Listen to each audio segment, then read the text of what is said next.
Delightful তুলিকাতে তোমাদের সবাইকে স্বাগত। আজকে আমি তোমাদের কাছে নিয়ে এসেছি একটা নতুন রেসিপি।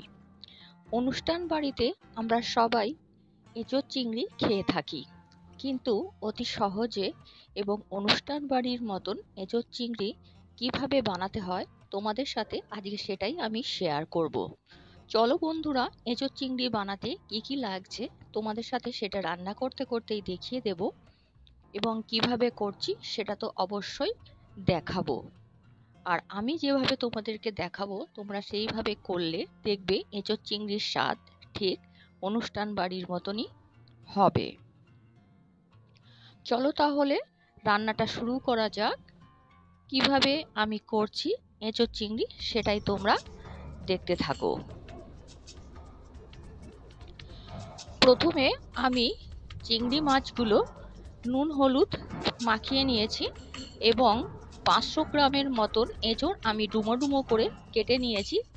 যেভাবে আমি কেটেছি তোমরা সেইভাবেও কাটতে পারো, কিংবা নিজেদের মনের মতন করেও কেটে নিতে পারো। এই এঁচোড়টা আমি নুন হলুদ দিয়ে সিদ্ধ করব। দেখো, নুন হলুদ দিয়ে সিদ্ধ করার পর জল ঝরিয়ে একটা পাত্রে রেখে দেব।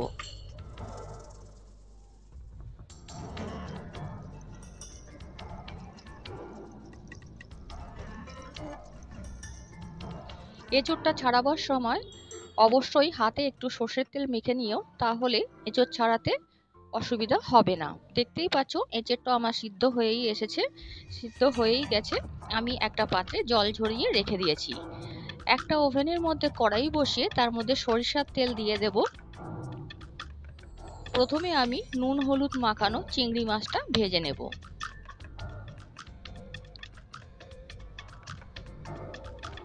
চিংড়ি মাছটা 2-4 বার নেড়ে নেবার পরই আমি তুলে নেব। চিংড়ি মাছ বেশি ভাজার দরকার নেই, বেশি ভাজলে শক্ত হয়ে যেতে পারে।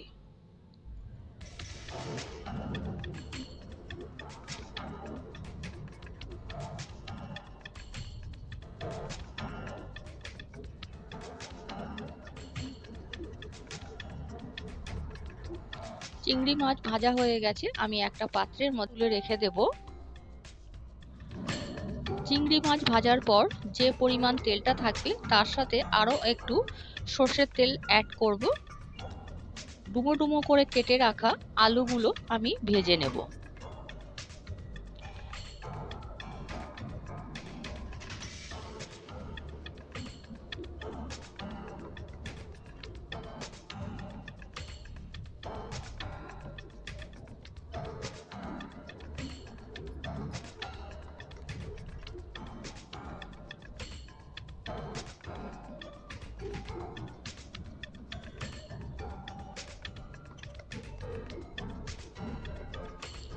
আলুগুলো হালকা ব্রাউন করে ভেজে নিয়ে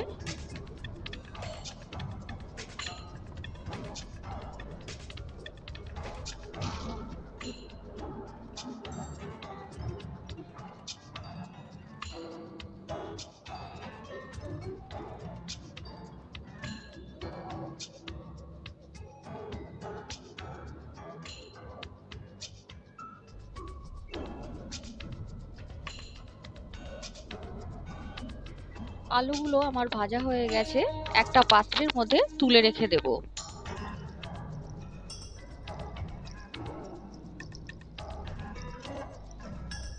এবার ওই তেলের মধ্যেই বড় সাইজের দুটো পেঁয়াজ আমি কুচি করে রেখে দিয়েছিলাম। প্রথমে পেঁয়াজটা আমি ব্রাউন করে ভেজে নেব। পেঁয়াজটা ব্রাউন করে ভাজা হয়ে আসলেই আমি টমেটো কুচিটা দিয়ে দেব। আমি মাঝারি সাইজের দুটো টমেটো নিয়েছি এবং কুচি করে নিয়েছি।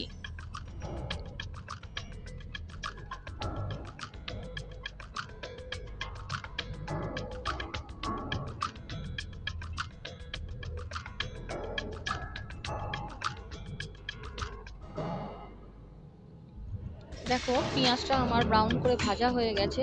এরপর আমি টমেটো কুচিটা দিয়ে দিলাম, দিয়ে ভালো করে ভেজে নেব টমেটোটা।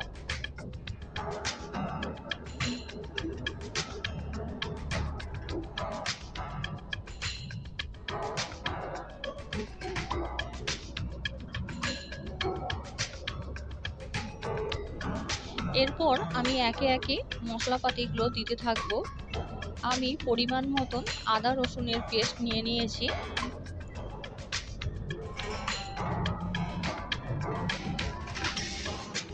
আদা রসুনের পেস্ট আমি দিয়ে দিলাম। তারপর পরিমাণ মতন হলুদ, লঙ্কা গুঁড়ো দিয়ে দেব।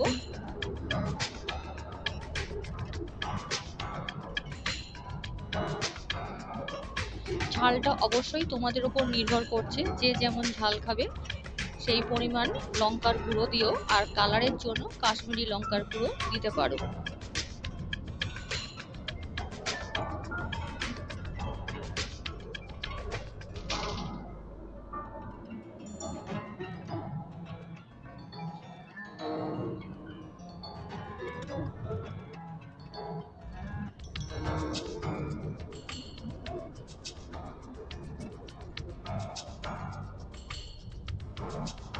অল্প পরিমাণ জল দিয়ে দিলাম যাতে মশলাটা পুড়ে না যায়।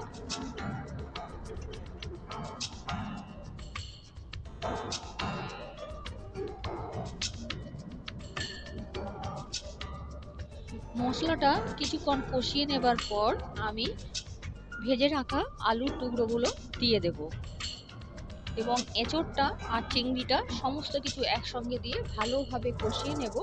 তার আগে দেখো পরিমাণ মতন এবং স্বাদ মতন অবশ্যই চিনি লবণ তো দিতেই লাগবে।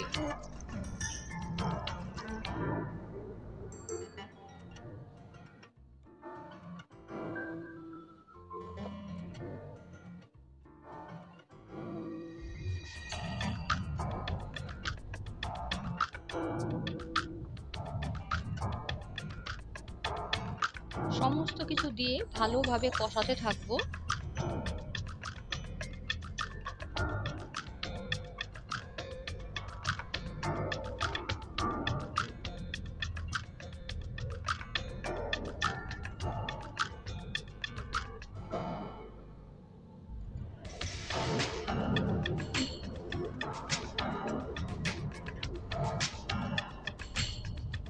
লবণটা অবশ্যই বুঝে দেবে, কারণ যেহেতু এঁচড়গুলো সেদ্ধ হওয়ার সময় নুন আর হলুদটা দেওয়া হয়েছে, সেই মতন করে ব্যালেন্স করে অবশ্যই লবণটা তোমরা দেবে।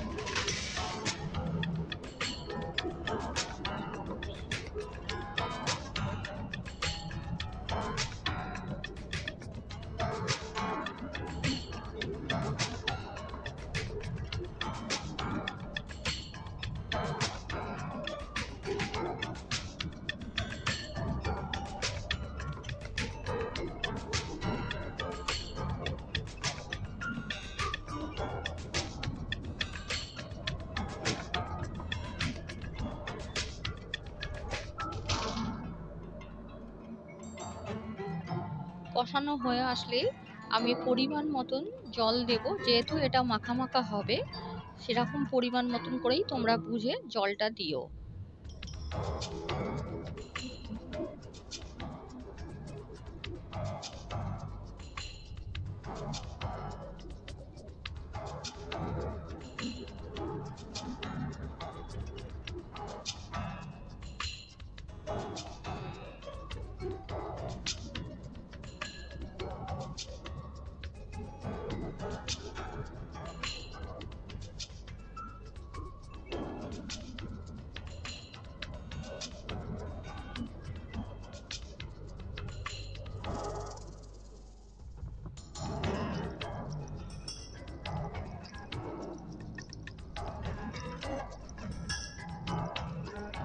ভালোভাবে জলের সাথে সমস্ত কিছু মিশিয়ে দিয়ে এরপর আমি ঢাকা চাপা দিয়ে দেবো। দিয়ে সমস্ত কিছু ভালোভাবে সিদ্ধ হতে দেব। অলরেডি এঁচোড়টা তো সেদ্ধ করেই নিয়েছি, আলুগুলো সিদ্ধ হতে যতক্ষণ সময় লাগবে ঠিক ততক্ষণই আমি এটা ফোটাবো আর ঝোলটা আর একটু শুকিয়ে নেব।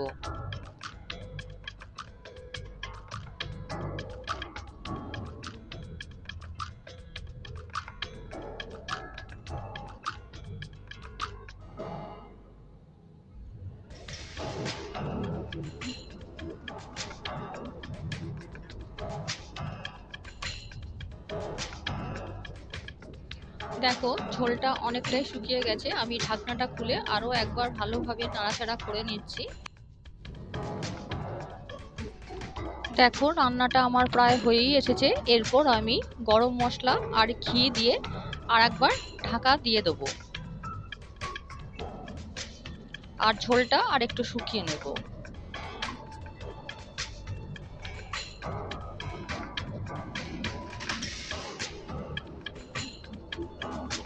বন্ধুরা, তোমরা যদি আর একটু ঝোল ঝোল রাখতে চাও তাহলে গ্রেভিটা খুব বেশি শুকনো করার দরকার নেই, একটু ঝোল ঝোল রাখতেই পারো।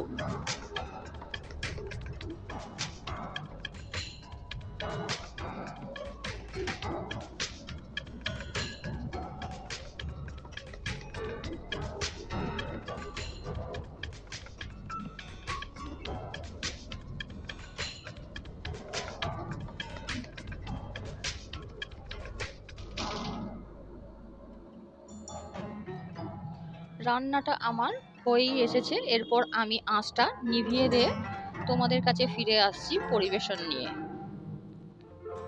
দেখো বন্ধুরা, রেডি আমার এঁচোড় চিংড়ি।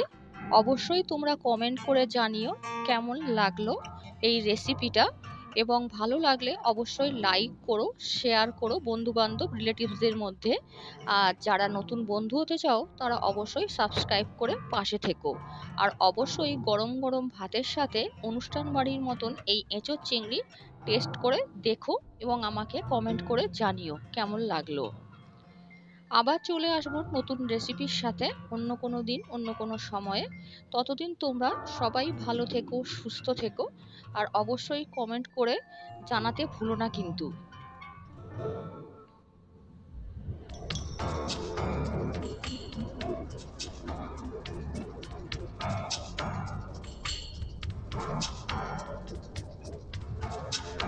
আজকের মতন আসি, টাটা।